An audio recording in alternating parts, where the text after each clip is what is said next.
Hello everyone, it is your girl Claire here. I'm back with another video. It's been like 2 months since I've last posted. I recently graduated from UC San Diego, but I didn't petition to graduate because I wanted to study abroad. And so for those who are planning to study abroad, hopefully this will help if you want to study abroad during the summer, specifically in Barcelona. I did the study abroad program. It's a 6-week program, but I've been here almost 2 months now. It's been amazing. I've loved, honestly, like every second of it. I wouldn't change it for anything. I do miss home a little bit, but it has been an amazing experience, and I just want to go over a few things in case you're considering studying abroad. I highly recommend it, but here are a few tips that I have. So if you're planning to study abroad during the summer, I would not recommend to take hard classes because technically you're on vacation, or at least it feels like you're on vacation. Barcelona never sleeps, so you feel the FOMO when you have to get work done, study, get to bed early because you have class at 9 a.m.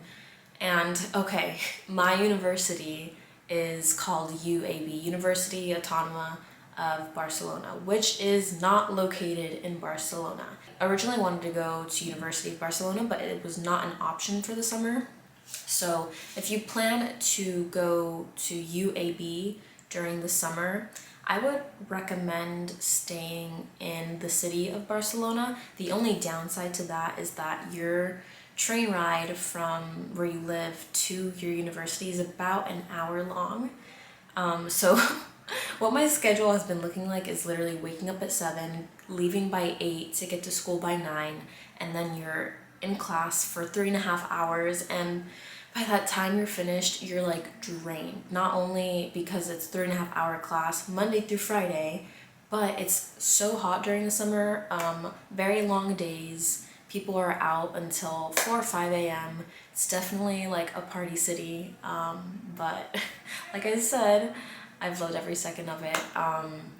So I would recommend living in the city because there's so much to see in Barcelona, and if you live in the villas, having to take the train every day from the villa to the city of Barcelona, I just don't think it's worth it.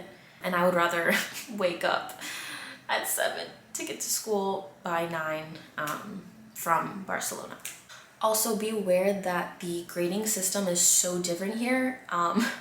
I was actually very surprised and upset by their system because when you take an exam, say for example there's 10 questions and you get 6 questions right, 4 questions wrong.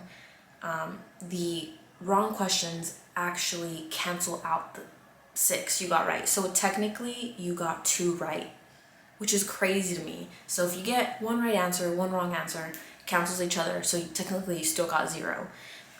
Which is annoying because who does that? Who does that? And I ended up taking for the first session an innovation business class. The exams it was only 2 exams and 1 presentation, and you know how many questions both exams were? 10 questions each. How are you expected to get 100% on a 10 question exam? There's no room for error, and I am not a good test taker. I think I'm a decent presenter, but when it comes to testing, I just get a little anxious. Be aware of that. Yeah, and like I said, I wouldn't recommend taking hard classes because you want to enjoy yourself. It's the summer, or even if you choose to do fall or whatever, spring.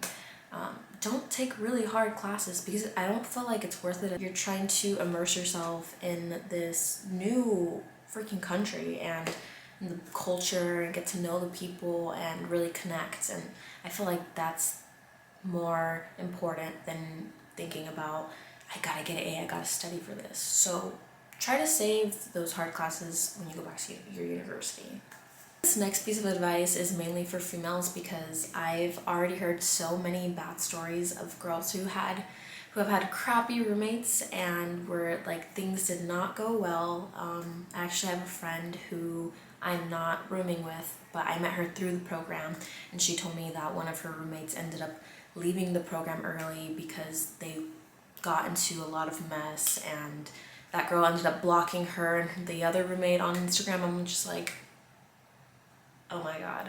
But If you're a female, you know girls are toxic. Well, I hope you should know. Most of them are. But thankfully, I found really amazing roommates. I was a little scared at first because I've gone through so many bad experiences with females. So I was just like, Lord, please just let me have normal, non-toxic roommates for once. Or just friends too, I don't know. And everything turned out well. Like, we're all a little different, but we're all a little the same, and we know how to just do our thing. I love them. They're all sweet. If they ever watch this video, love you guys. So pick your roommates wisely. If you already have friends back at your university or wherever, I would suggest rooming with them because you know them the most. But it's still different when you know someone as a friend and then you live with them and you travel with them. Two different stories. It could go well or it could not go well. You just gotta pray, gotta be yourself. Don't overwhelm yourself, because I've just learned it's so much better to not give a crap and move on, and it's been helping me so much. So pick your roommates wisely. Don't be scared to study abroad. It can seem a little nerve-wracking in the beginning because you're going to a different country, you might not know the language, and you don't really know the people. If you're not coming with friends from your university, it kind of feels overwhelming because it's all new. But don't be scared, because I just feel like once you get out of your shell and realize that it's not that bad, you feel so much better. Like I said, I did know Spanish, but I'm not fluent in Spanish, but it did feel really nice to be able to talk to workers or like get directions from people. People here are very nice in my opinion. I wouldn't say that I've had any bad encounters with people from here. Oh, actually, just once at a cafe, because I asked if they could make me an iced latte, because it literally said on one of their boards that they do iced lattes. I was like, oh, can you make me an iced vanilla latte? And I said it in Spanish, and she already knew that I was American. I don't know if it was like my accent or the way I was dressed, but she looked at me like, yeah. And you know what she gave me? She gave me like a half-filled cup full of whipped cream and then vanilla syrup and milk. It was disgusting, and I was very disappointed. And if I were back home, I would be a Karen. I kid you not. I would have been like, excuse me, is this not what I asked for? Can I please get something else?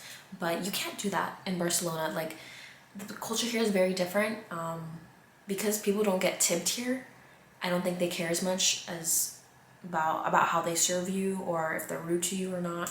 Yeah, keep that in mind. If you can, learn a little bit of Spanish. It's just polite. I feel like even learning how to say hello, good morning, thank you, goodbye, just simple stuff. Because when I went to Nice, France, I learned, you know, bonjour, au revoir, just a few things, just so that, you know, it's just the respect.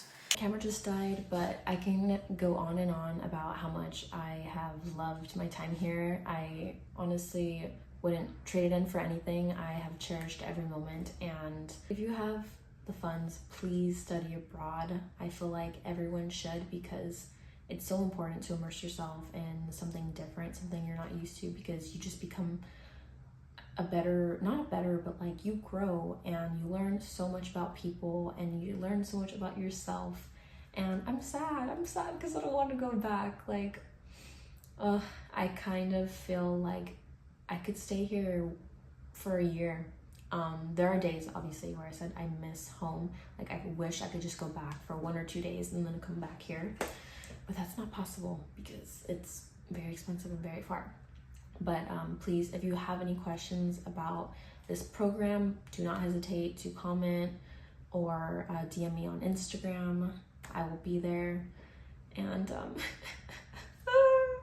it's over, guys. Oh, and just one more thing.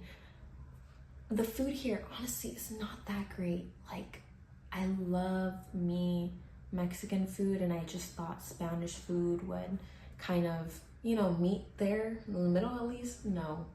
And if you have an upset stomach or like just a sensitive stomach like I do, please bring like lactate pills or like Pepto-Bismol pills, because I kid you not, more than half the time that I've been here, my stomach has been bloated.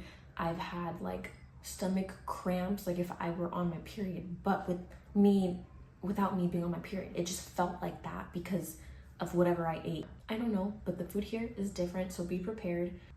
Yeah, I was a little disappointed by the food. Paella is all right, but Spanish food cannot beat Mexican food. Yeah. Okay. Well, thanks for watching. I will catch you in the next video. Bye.